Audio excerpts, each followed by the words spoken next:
मोहम्मद सल्लल्लाहु अलैहि वसल्लम अल्लाह के आखिरी रसूल सल्लल्लाहु अलैहि वसल्लम आए तो आप सल्लल्लाहु अलैहि वसल्लम ने जो सजदा तज़ीमी था उसको भी हराम यानी शिर्क की कैटेगरी में डाल दिया, और जो तस्वीर थी उनको भी हराम करार दे दिया यानी शिर्क की कैटेगरी में डाल दिया। और जो मिज़ारात है यानी एक हदीस है कि आप सल्लल्लाहु अलैहि वसल्लम ने हज़रत अली रज़ी अल्लाह अन्हु को ये मिशन दिया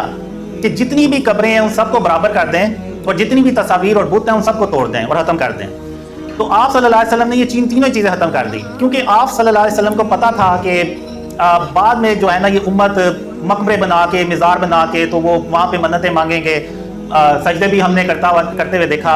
अगर आप देखें तो हमारे ये जो पिछले वज़ीर आज़म थे इमरान खान, उन्होंने तो एक कब्र को जाके सजदा भी किया। अगर वो कब्रें सारी हम आप सल्लल्लाहु अलैहि वसल्लम की सुन्नत पे और हुक्म पे अमल करते तो सारी कब्रें बराबर होनी थी, कोई मकबरा नहीं था ना, और ना मकबरा होता ना ये सजदे करते।